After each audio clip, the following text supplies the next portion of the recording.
Hi అండి. Welcome to Hepsiba foods. మన ఛానల్‌ని సబ్స్క్రైబ్ చేసుకోండి. ఈరోజు ప్రాన్స్ బిర్యానీ చేసి చూపిస్తున్నాను. నిజానికి చెప్పాలంటే ఈ బిర్యానీని నేను బయట రెస్టారెంట్‌లో టేస్ట్ చేశాను. చాలా బావుంది. ఈ బిర్యానీ తయారీ విధానం తెలుసుకొని మీకోసం ఈ వీడియోని రివీల్ చేస్తున్నాను. తప్పకుండా వీడియోని పూర్తిగా చివరి వరకు చూడండి. టేస్ట్ మాత్రం చాలా చాలా బావుంటుంది. మన ఛానల్‌ని సబ్స్క్రైబ్ చేసుకోండి. అలాగే బెల్ ఐకాన్‌ని యాక్టివేట్ చేసుకోండి. నేను పెట్టే ప్రతి వీడియో మీకొస్తుంది. ఇలాంటి బిర్యానీలు ముందు ముందు మన ఛానల్‌లో బోలెడన్నుంటాయి. వేడి వేడిగా గుమగుమలతో రెస్టారెంట్‌లో బిర్యానీ ఎలాగైతే ఉంటుందో అంత పర్ఫెక్ట్‌గా చేసి చూపిస్తున్నాను.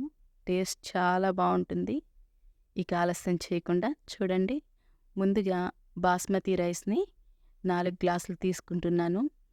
ఈ బాస్మతి రైస్ కేజీ ఉంటాయి. ఈ బిర్యానీ నేను 8 మందికి సరిపడా చేస్తున్నాను. ఈ బాస్మతి రైస్‌ని 4 సార్లు బాగా కడిగి, బిర్యానీ తయారు చేసుకునే ముందు గంట ముందే నానబెట్టండి. అలా నానబెట్టడం వల్ల రైస్ ఉడికిన తర్వాత కూడా పొడవుగా ఉంటుంది. ఇది ఒక టిప్పు. ఈ బిర్యానీ తయారు చేసుకోవటానికి ముందుగా మ్యారినేషన్ చేసుకోవటం అలాంటిది ఏమీ అవసరం లేదండి. రైస్ ఒక్కటే గంట పాటు నానబెట్టుకుంటే సరిపోతుంది. ఇలా రైస్‌ని ఒక గంట ముందే నానబెట్టుకొని పక్కన పెట్టుకోండి. ప్రాన్స్ బిర్యానీ తయారు చేసుకోవటానికి ఫ్రాన్స్ వీలైతే కొంచెం పెద్దవే తీసుకోండి. ఈ ఒలిచిన రొయ్యలే కేజీ ఉంటాయి. స్టవ్ వెలిగించుకొని ఒక గిన్నె పెట్టుకొని 2 గ్లాసులు నీళ్లు పోసుకోండి. 2 గ్లాసులు నీళ్లు పోసిన తర్వాత ఇప్పుడు ముందుగా ప్రాన్స్‌లోనే సాల్టు, నిమ్మరసం వేసి క్లీన్ చేసి తీసుకోండి. నీళ్లు వేడయిన తర్వాత దాల్చిన చెక్క ఒక ఇంచు వేసుకోండి. అలాగే ఒక 3 యాలకులని వేసుకోండి. 3 లవంగాలు వేసి ఈ మరిగే నీళ్ళల్లోనే ఒక స్పూను సాల్ట్ వేసుకోండి. సాల్ట్ వేసిన తర్వాత ఇప్పుడు ఫ్రాన్స్‌ని వేయండి. ఫ్రాన్స్ వేసిన తర్వాత మంటని హై ఫ్లేమ్‌లోనే ఉంచి ఈ ఫ్రాన్స్‌ని ఒక 5 నిమిషాల పాటు ఉడికించుకోవాలి. గరిటెతో కలుపుకుంటూ ఉడికించండి. ఒక అరచెక్క నిమ్మరసాన్ని కూడా వేసుకొని ఇలా గరిటెతో కలుపుకుంటూ ఒక 5 నిమిషాలకు మించి ఉడికించొద్దండి. 5 నిమిషాల తర్వాత స్టవ్ ఆఫ్ చేసుకొని ఇలా జాలి గరిటెతో ఒక గిన్నెలోకి తీసేసుకోవాలి. రొయ్యల్ని ఉడికించేటప్పుడు 5 నిమిషాలకు మించి ఎక్కువసేపు ఉడికిస్తే అవి గట్టిపడిపోయి రబ్బర్‌లా అనిపిస్తాయి. ఇలా రొయ్యల్ని తీసిన తర్వాత ఈ నీళ్ళని పక్కనుంచాలి. మనం తయారు చేసుకునే బిర్యానీకి ముఖ్య పాత్రని పోషించేది ఈ నీళ్ళే కాబట్టి పక్కనుంచాలి. ఇప్పుడు నేను చూపించే పద్ధతి ఖచ్చితంగా మీలో కొంతమందికి తెలిసుండకపోవచ్చు. అయినా మన ఛానల్‌లో మటన్ నల్లి బిర్యానీ, చికెన్ దమ్ రోస్ట్ బిర్యానీ ఇలా చాలా బిర్యానీలు మన ఛానల్‌లో ఉన్నాయి. అయితే ముందుగా ఇప్పుడు స్టవ్ వెలిగించుకొని ప్యాన్ పెట్టుకొని 4 స్పూన్లు ఆయిల్ వేసుకోండి. ఈ బిర్యానీకి కొంచెం ఆయిల్ ఎక్కువే పట్టిద్ది. ఆయిల్ వేసిన తర్వాత ఈ ఆయిల్ హీట్ అయిన తర్వాత 2 మీడియం సైజు ఉల్లిపాయల్ని సన్నగా తరిగి వేసుకోండి. మీడియం ఫ్లేమ్‌లోనే ఈ ఉల్లిపాయ ముక్కల్ని గరిటెతో ఒక 5 నిమిషాలు కలుపుకోవాలి. ఇలా ఉల్లిపాయ ముక్కలు కొంచెం మెత్తబడిన తర్వాత అల్లం వెల్లుల్లి పేస్ట్ 2 స్పూన్లు వేసుకోండి. ఫ్రెష్‌గా దంచిన అల్లం వెల్లుల్లి పేస్ట్‌ని వేసుకొని ఒకసారి గరిటెతో బాగా కలిసేలాగా కలుపుకోవాలి. అడుగంటకుండా ఇలా కలుపుకోండి.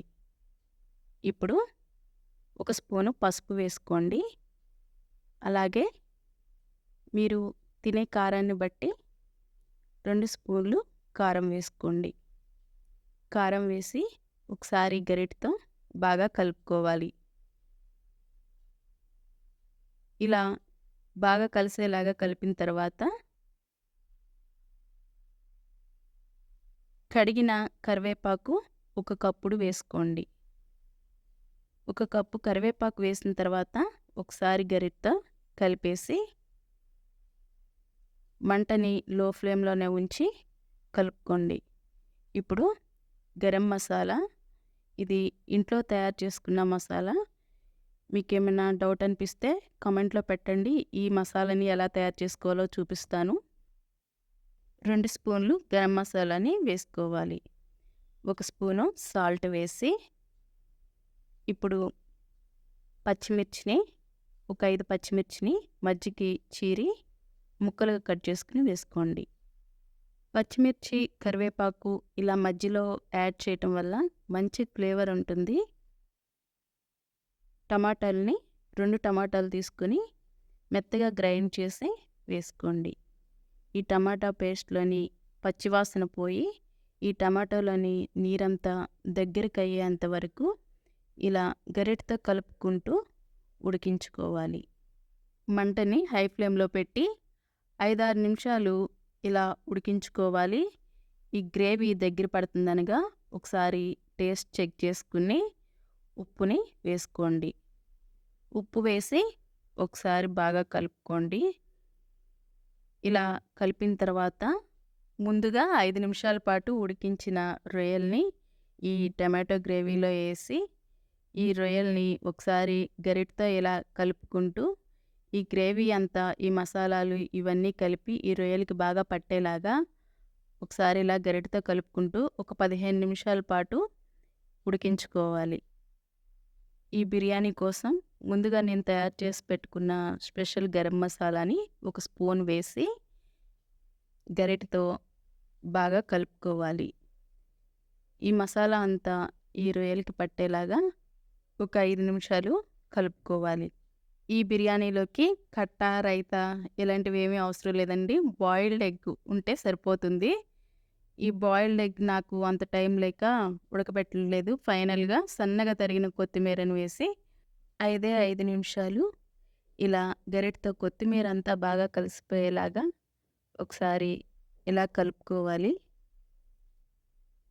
ఇలా బాగా కలిపిన తర్వాత ఇప్పుడు స్టవ్ ఆఫ్ చేసుకోండి. బిర్యానీకి ఇలా ఉంటే సరిపోతుంది. ఇంకా కొంచెం డ్రైగా కావాలి అంటే ఒక 5 నిమిషాల పాటు ఫ్రై చేసుకోవచ్చు. ఏ బిర్యానీ అయినా బాస్మతి రైస్ని కరెక్ట్గా ఉడికించే విధానం బట్టే ఉంటుంది. రైసు పొడవుగా జల్జల్లాడుతూ మనకి రెస్టారెంట్లో బిర్యానీ ఎలాగైతే ఉంటుందో అలాగే చూపిస్తాను చూడండి. స్టవ్ వెలిగించుకొని బిర్యానీ తయారు చేసుకోవటానికి ఒక గిన్నె పెట్టుకొని 4 స్పూన్లు ఆయిల్ వేసుకోండి. ఆయిల్ వేడైన తర్వాత బిర్యానీ మసాలాలని వేసుకోండి. బిర్యానీ మసాలాలు వేసిన తర్వాత 1 నిమిషం పాటు గరిటెతో కలుపుకోవాలి. ఇలా కలిపిన తర్వాత పచ్చిమిర్చి ఒక 5 మజ్జిగ చీరి వేసుకోండి. అలాగే గుప్పెడు సన్నగా తరిగిన కొత్తిమీరను వేసి ఒక గుప్పెడు పుదీనాని కూడా వేసుకోండి. పుదీనా వేసి ఇప్పుడు గరిటెతో ఒకసారి బాగా కలుపుకోవాలి. 1 నిమిషం ఇలా కలిపిన తర్వాత ఫ్రెష్గా దంచిన అల్లం వెల్లుల్లి పేస్ట్ని 1 స్పూన్ వేసుకోండి. ఇప్పుడు గరిటెతో 1 నిమిషం పాటు పచ్చివాసన పోయేలాగా ఇలా గరిటెతో బాగా కలుపుకోవాలి.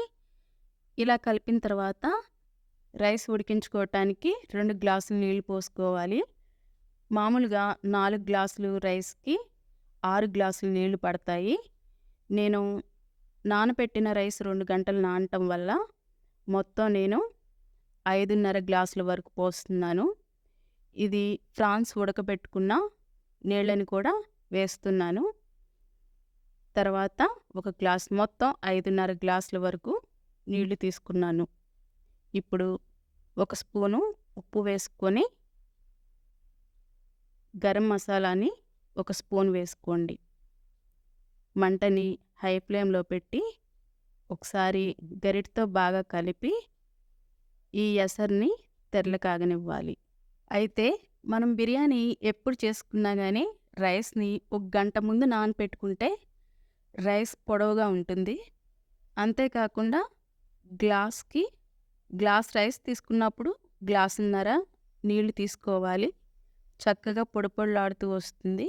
రైస్ వేసేటప్పుడు కూడా నానపెట్టిన నీళ్లు పడకుండా జాగ్రత్తగా వేసుకోవాలి. ఇలా రైస్ వేసిన తర్వాత ఒక్కసారి గరిటెతో కలిపేసి మూత పెట్టి 10 నిమిషాలు, 15 నిమిషాల పాటు ఉడికించుకోవాలి హై ఫ్లేమ్‌లో పెట్టి. ఇలా ఒకసారి మధ్యలో మూతను తీసి ఒక్కసారి మాత్రమే కలుపుకోవాలి. ఇలా ఒకసారి కలిపిన తర్వాత మళ్ళీ మూతను పెట్టి మంటని మీడియంలో ఉంచి ఒక 5-6 నిమిషాల పాటు ఉడికించుకోవాలి. 5-6 నిమిషాల తర్వాత మూతను తీసి గరిటెతో కలపకుండా ఒక పావు కప్పు నెయ్యిని పైన అలా వేసుకోండి. వేసిన తర్వాత మళ్ళీ సిమ్‌లో పెట్టేసి మూతను పెట్టి 5 నిమిషాల పాటు ఉడికించుకోవాలి.